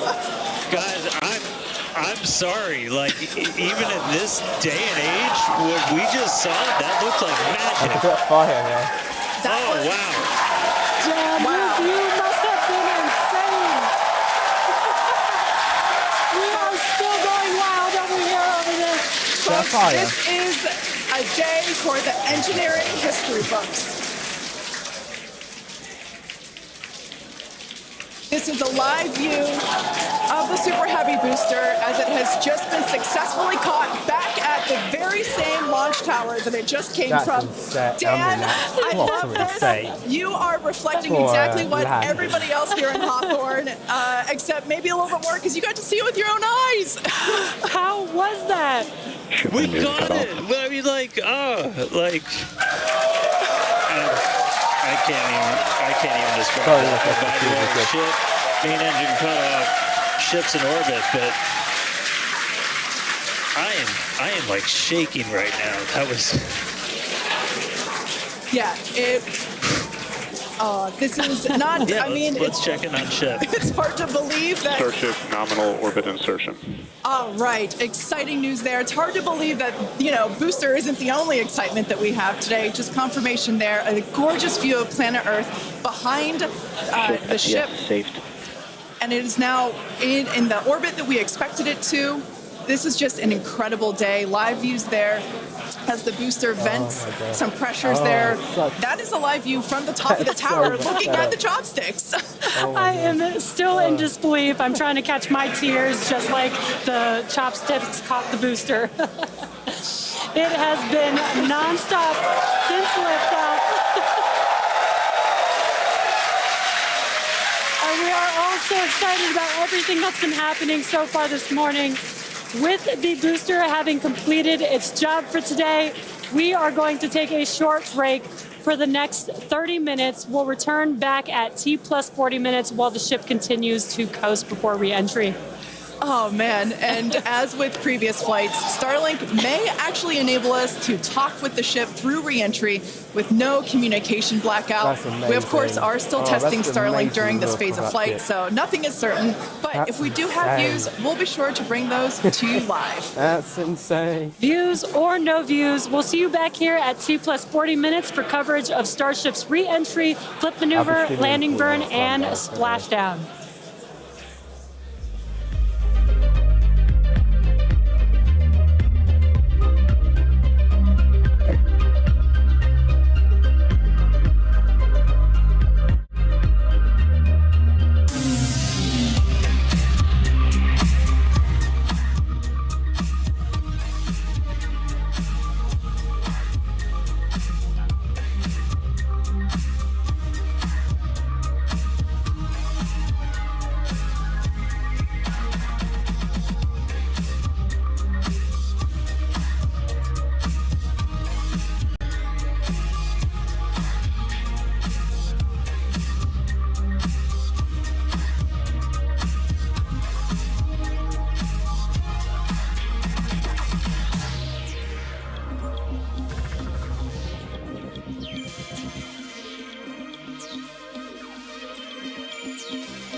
Welcome back to Starship's 5th flight test. It has been an exciting day so far.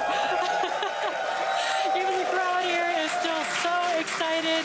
We lifted off from Starbase at 7:25 a.m. Central Time. The Super Heavy booster and ship had a successful separation, as well as a good boost back burn and good separation of the hot stage adapter. The Super Heavy booster then completed the landing burn with 13 Raptor engines igniting and slowing down the vehicle perfectly for Mechazilla to catch the Super Heavy booster for the first ever land recovery of the vehicle.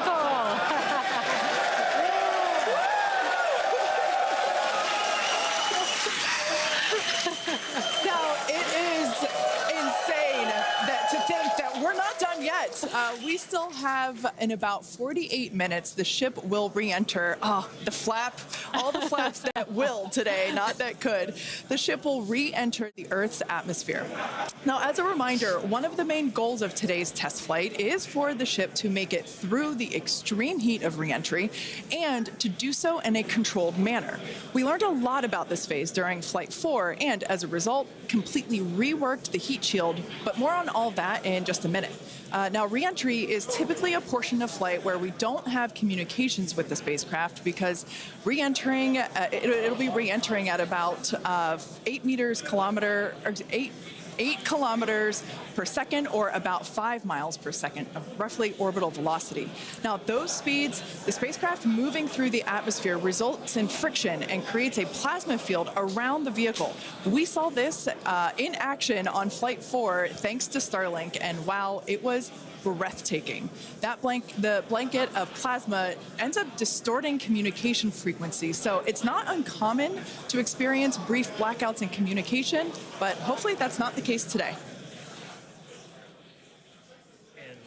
And Kate, that's where Starlink has just kind of been just the unsung hero and the MVP of this test campaign. I mean, it's able to give us data, not just awesome video, but also data in real time as we're going through reentry. I mean, this is something that throughout the history of spaceflight just hasn't been possible. And this is an environment that is so unforgiving, so hard to model, so hard to understand. And for the first time ever, we're able to literally watch as it unfolds in real time, get that data in real time. And we're able to do that with Starlink. And it's great for us because we get to see something. We get to see the greatest light show on the planet or off the planet. Hello everyone, welcome back. But what it means for this program, we're able to learn tremendous amounts about our heat shield, our angle of attack, everything that we're doing as we're coming in through the atmosphere at hypersonic speeds. And it's you can't just thank it enough. And also special shout out, you're going to see some additional flap camera views. We've got a really amazing team of avionics, cameras, electronics, software people who made all that possible. And so hopefully they're going to give us an even better show on the way in today as we're coming in at about 5 times the speed of sound. Yeah, those flaps, Dan, that you see there, that's what's helping. Starship is in a good attitude for entry, approaching the entry interface. Good. All good. Some good call-outs there, preparing for re-entry for Starship. And again, that's what Dan was mentioning, those flaps on the vehicle. And if you've been watching us for the last few minutes, you could see that the flaps were rotating around and helping orient the vehicle as it prepares for the beginning of re-entry today. Yeah, exactly. Re-entry will be enabled by that heat shield that you see on the bottom half. That heat shield is made up of 18,000 hexagonal ceramic tiles, and they are designed to insulate the vehicle during atmospheric entry. At that point in time, temperatures can be as high as 26,000 degrees Fahrenheit or about 1,400 degrees Celsius. The design itself also permits for rapid reuse with no refurbishment between the flights. And fun fact that I think is just incredible in terms of scale, but the heat shield alone on the ship has a total mass of 10.5 tons, which is crazy because these things are really lightweight. They're made out of ceramic. We have a couple of them here. The one that I'm holding is used on flat surfaces, as let's see if we go that way, because as it's flat. The one that Jesse has is kind of more what you see there on the side. Yeah, exactly. And having these different shapes, the flat version and the curved version, allow us to cover a lot more of the surface area of the vehicle. Again, we need to protect every portion of it. So even those curved surfaces, and especially the hinge area, if you watched Flight 4, is really what we want to make sure that we protect. And yeah, Kate, these are very, very lightweight. But when you put 18,000 of them together, they add up to 10.5 tons, which is incredible. Now, we did mention earlier that the heat shield has been completely reworked. Starship has entered the atmosphere, remains on a nominal entry trajectory. We can start to see that plasma now starting to build up on the side. It's not quite full plasma yet, but we are starting to see that color indicate that the heat is building up on the heat shield. Yeah, this is such a cool sight to see because you really never really have gotten to see this live before Flight 4. Yeah, and as Kate mentioned, it's getting a little more red, as you can see there on your screen. That means that heat is building up, but that's exactly what these heat shield tiles are there for, is to protect against this plasma and this really, really extreme heat that the vehicle is going to see for about the next 10 more minutes or so. Yeah, so the ship will attempt to light the 3 center Raptor engines, and those are the engines that can gimbal or maneuver or point, and they do that to help flip the ship until the engines point down so that it can land using the Raptor's thrust in the ocean. So that will happen after we get through this re-entry period. Again, now starting to see, and we also might start to see the flaps actuate a little bit here as the vehicle controls its roll during re-entry. That was one of the main learning points from Flight 3, was the roll control didn't work quite as well as we wanted it to. We learned that we needed some redundancies, so we added more roll control thrusters, and we'll see those in action as well today, as that was a Flight 3 learning that worked better on Flight 4 and still enabling that same design today. Yeah. Starship has passed through 85 kilometers altitude. Flaps now have control of the vehicle. Wow. Great call out. As Kate mentioned, the flaps are controlling the attitude of the vehicle. And I love these views because it looks so calm. Everything is relative, right? So relative to this camera on the ship, it looks so calm and smooth, but the vehicle is traveling extremely fast. You can see the speed on the bottom right-hand corner of your screen. Starship is designed to land on Mars where there are no runways or other humans to help out. So we also want rapid reusability. So we're doing propulsive landing instead of a more traditional means like parachutes. And so we will use the engines on this vehicle to help slow the vehicle down for a vertical landing. Yeah. Now, entry is going to basically happen in 5 phases. The first is low drag, that lasts for about 3 minutes. Next is high heating, and beginning when heating increases above the heat rate breakup limit. That lasts for about 10 minutes. We then have high dynamic pressure. Starship will continue to slow down and experience increased aerodynamic loads during that phase, and that will happen before reaching Mach 1, about a minute after. Starship is approaching the peak heating phase of entry, remains on a nominal trajectory. Okay, so that was phase 2 that he just called out, that I was mentioning. After peak heating is that dynamic pressure around Mach 1, and that will last about a minute after leaving the hypersonic area, and then we go into subsonic, and then, of course, landing burn. Wow, what an incredible view. The colors are so amazing, and the colors actually also tell you a little bit about the temperature that the vehicle is seeing as well. So I think that's pretty cool that we get this amazing live visual. Wow. Speaking of live visual, the flap, we have more views, more cameras on board Starship, as Dan mentioned a few minutes ago. We are hoping that all 4 flaps will stay more intact than they did last time. We did make some changes to the design in order to help enable this. Starship is now experiencing peak heating, remains on a nominal entry trajectory. Great news there. that Starship is continuing along the path that we intended it to fly. You can keep track with how fast it's going and how high it is above Earth using the display that is there on the bottom right-hand side of your screen. And guys, this is where we're really going to see a lot of those improvements from Flight 4 really come into action. Is you guys kind of talked about, so it's called the static arrow. Those are kind of the poke out points on the flaps. Those get exposed to some pretty extreme heat environments, and so we added some additional, basically made it a lot more robust for the thermal protection there. And we learned not just from visuals and stuff like that. We had those missing tile tests on Flight 4 where we intentionally left some out, kept in some backup layers. They're called ablatives, which means they just gradually melt away to help dissipate the heat. And we've got an entire layer of ablative underneath the tiles on this Starship today. So even if you get a gap in a tile or a tile is broken, anything like that, we've got essentially backup options. And what we're really trying to do today is do an on-target landing. As we lost the flaps, you lose a lot of your control, and so we didn't land right on target last flight. This time we're trying to really nail the target within just tens of meters, and that'll just be a really huge step on feeling like we're closer to bringing a ship back. Obviously, there's a lot of work before we get there, but we just caught a booster. We're going to start looking real soon at when we can catch a ship. So the view on your left is as a helicopter passes by Dan, bound at Starbase.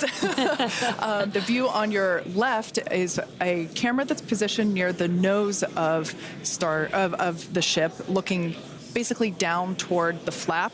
The view on the right is looking perpendicular to the flap. So we're looking basically bird's eye view onto the flap on the left-hand side, and then a worm's eye view from the side with that view on the right.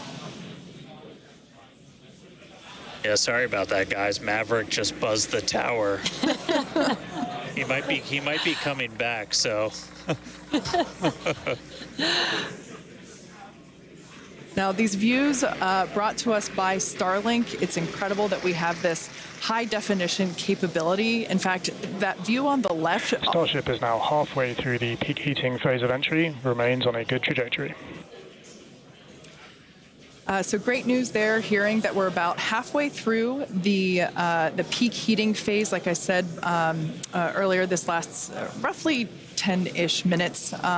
And we did hear earlier that the flaps have control of the vehicle, so also good news there.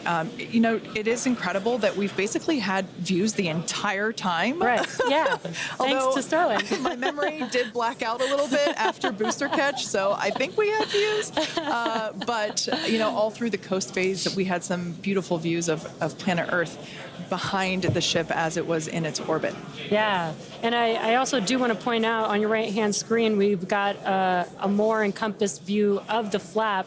As we watched in Flight 4, the hinge area was the area where we got a little bit of that burn through. This view, this new camera view on the ship, will help us be able to visually see more of what's happening in that area. And again, we have improved our heating tiles, and so hopefully we've protected the hinge a lot better this time. Chill has started.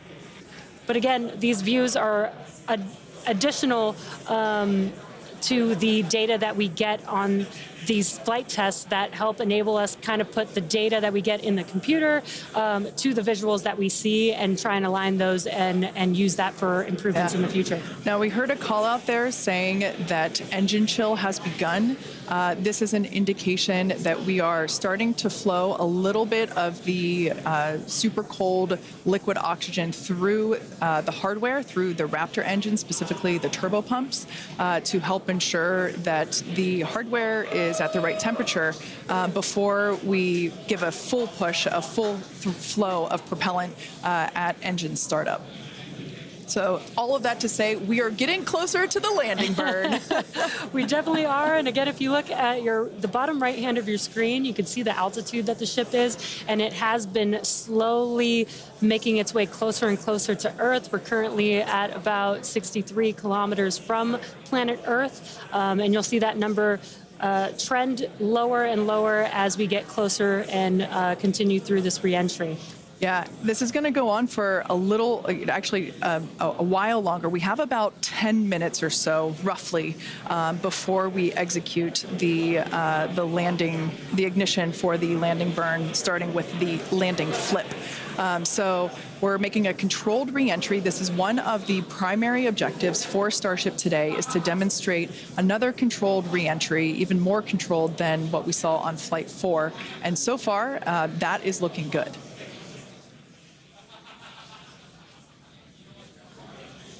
And then as we start to really get lower, we're going to start seeing the atmosphere's effects start to take place, and that's when we'll be dropping our speed down closer to the speed of sound. You'll see the flaps start to maneuver. We were able to do a landing burn on Flight 4, which kind of caught all of us off guard. It was pretty incredible after seeing the flaps survive through. And we're going to try and do another one on this flight today. We tweaked it a little bit, so we're going to try and splash down at a little bit of a gentler angle this time, instead of just kind of hit the water and fall over. And the goal with that is try and keep the ship intact, and then if we're able to then get some additional video of it, again, that's just more data. And everything we can see, everything we can get extra, like a couple extra seconds or minutes of data coming from the ship after Starship has splashdown. passed through the peak heating phase of flight, approaching maximum entry dynamic pressure. All right, we're through peak heating. Coming up is basically max Q part 2, where we're going to hit kind of that part of the curve where we're still moving really fast and the atmosphere is just dense enough that we're feeling the most pressure, but hopefully we're going to start feeling a little bit less heat now.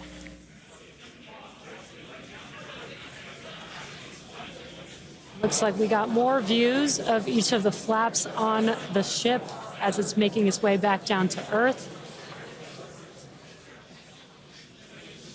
And we did pass through peak heating and still got really good views throughout that whole period. Typically during the highest heat on the vehicle, we tend to build up a lot of plasma, and that's typically when we would lose, connection or views of the vehicle. But again, with Starlink, we were able to get some live views throughout that entire process there. And we're coming up, we'll start hearing a couple more milestones in about 4 minutes or so, when we start getting down to like the transonic, the subsonic, when we're starting to move closer to and beneath the speed of sound. And I mean, we're getting live views, we're getting live data. We've got a couple additional tests on this one today where we left off some missing tiles again to test some additional backup layers. We also have, I don't know if we can still quite see them in this view, but you may have noticed we had some kind of silvery looking tiles on Starship as well. And those were pretty much standard tiles, but they were wrapped in aluminum. And it was a pretty simplistic, straightforward one where aluminum starts to melt at roughly the same temperature where steel starts to lose its strength, not necessarily melt. And so if we see stuff melting, we know the flaps on the catch fire again. We know what our steel is going to be exposed to. But yeah, 59 minutes since launch, should be coming up on transonic and everything, just about 3 minutes. That's not a good one. Now the views here, we have coverage of all 4 flaps. That is not good. We can see, so for those that perhaps didn't catch a glimpse of the vehicle before liftoff, there are 2 flaps at the forward end and 2 flaps at the aft end. The larger camera view that is there on the right-hand side of your screen, that is a view of one of the aft end or the bottom end flaps. we can start to see some heat buildup and peeking through on one of the flaps there in the top left-hand corner of your screen. Thought they didn't solve the problem. The other problem solved, but that's not looking good. Once again, Starship now at T+1 hour and 9 seconds into its flight today, re-entering the Earth's atmosphere. Currently about 45 kilometers above the surface of the Earth, now 44. We are targeting a soft splashdown in the Indian Ocean, about, northwest-ish of Australia. And we are attempting to, as we did on Flight 4, perform a flip maneuver as well as Starship is at maximum entry dynamic pressure, remains on a good trajectory. All right, so that is great news there. Like Dan said earlier, this is basically max Q part 2. So this is the greatest amount of aerodynamic loads that the vehicle will experience during its flight. It's coming back through the Earth's atmosphere. It was above the Earth's atmosphere in space where there was no friction. We can obviously see heat as evidence of that friction buildup. The atmosphere is actually helping to slow the vehicle down. If you're watching the telemetry in the bottom right-hand corner of your screen, you can see that speed decelerating rapidly.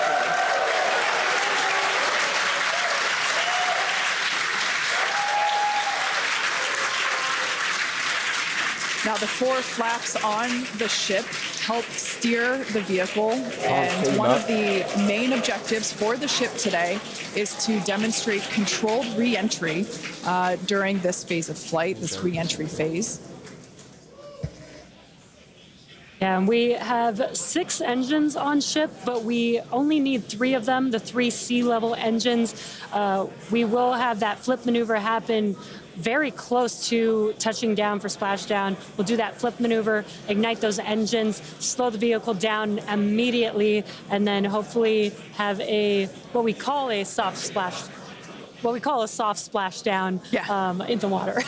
It's probably going to feel a little bit harder on the top of the surface of the water, but it'll look pretty gentle. Yeah, and like we said earlier, we hope to have some more views, even of that phase of the flight. So fingers crossed that we can we can bring those to you. We are hoping to splash down softer than we did last time on Flight 4.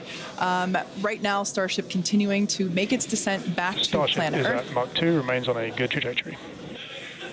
All right, great news there. That tells us that the vehicle is traveling twice the speed of sound. So we will then, the next call out that we'll hear is that it is, traveling about the speed of sound. And then we will hear a call out that that will be the call out that it is transonic. And then we will hear another call out saying that it is subsonic, meaning going slower than the speed of sound. Starship is transonic. There it is. So at this point in time, we say transonic because certain parts of the vehicle, like the flap that you see on your screen, might be experiencing airflow faster than the speed of sound, while other parts of the ship may be experiencing airflow. Starship is in the subsonic belly flop. All right, so now the entire vehicle is traveling slower than the speed of sound, so subsonic. The crowd here at Mission Control Hawthorne also getting excited, just like us. We're awaiting a water landing. We are going to reignite the 3 engines to perform that flip maneuver, and we're basically about a minute and a half, away from the landing flip. Yeah, the crowd's getting excited here as we get closer and closer to splashdown. Again, just about a minute away from the expected splashdown, so we should see a lot happening coming up here shortly.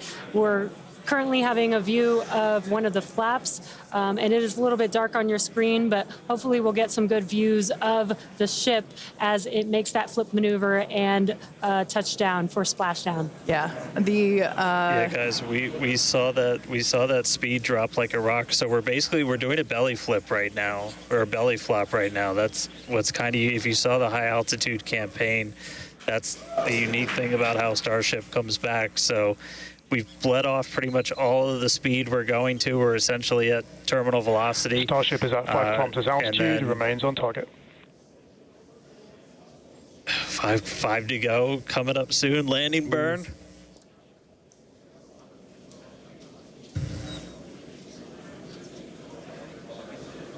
Yeah, it's ducking a little bit. 2 kilometers away. Starship is on target. Approaching landing burn startup. So keep an eye on the bottom right-hand side of your screen as well. That will be the indicator when the Raptor engines ignite, if we are unable to see that illumination ourselves. Landing burn startup. Yay! There we go. What a cool view of the reflection of that landing burn. Where's the landing burn? You can see the water just behind the ship. Wow. We're in the water. Starship has landed. We've landed. Well done. An incredible view. I think it is safe to say we have a ship in the water. Wow. Oh, there's the drone surface. That is a live There we go. surface. They blow it up afterwards, yeah, we all know that. To Starship's journey. They have to. A live view from a buoy that we had out at the landing zone. An incredible view of ship landing just about on target as they were calling out. That was amazing. And we were not intending to recover any of the ship's hardware, so that was the best ending that we could have hoped for.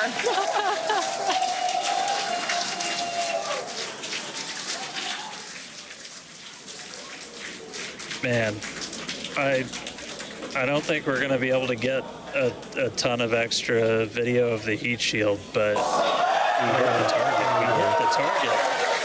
Yeah. I mean, we hit the target because we had these buoys placed in a pretty specific spot, so wow. What a day. I feel like that's what I get to say. What a day. I mean, everything started off today with that launch. We were able to lift off towards the end of our window, 7:25 a.m. Central Time. 33 out of 33 Raptors in the way uphill. Successful hot stage. Booster came back. We watched it come down right behind us. Watched it get caught.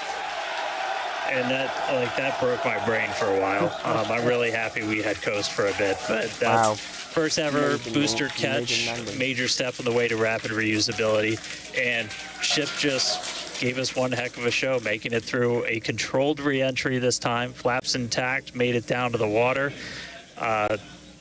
Hey, Starships were meant to fly, and it sure as hell flew today, so let's get ready for the next one. Over to you guys. They were meant to fly, and they were also meant to be caught by Mechazilla. Yeah. It's been such a... Oh, I didn't mean to press that. That just completely just happened. I didn't even press anything. Stupid thing. To our teammates and to everyone who supported the Starship program. And thank you to all of our future customers for your support. And we'll also like to thank the people of Cameron County, Texas, as well as... You cut live feed completely. Let's see if the booster is still on the pad, and if it is, then we can end. Right, because we don't know if the booster is actually on the pad or it's gone because of the fire that was happening. Going to... Let's have a look.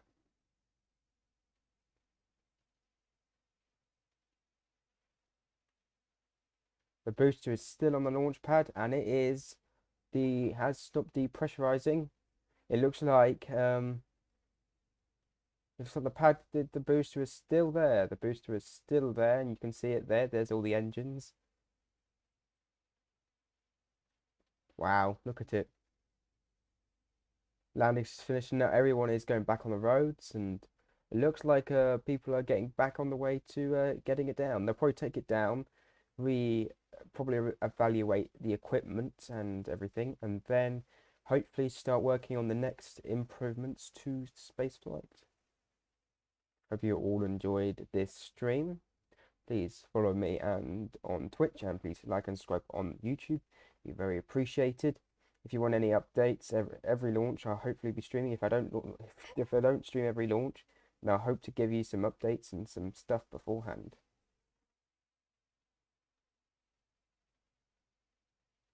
So, hope you all enjoyed this stream. I'll be logging off now as okay. Hope you all enjoyed. Stay safe. Keep, as I say, keep playing or watching or whatever you're doing. And we'll see you all in the next launch.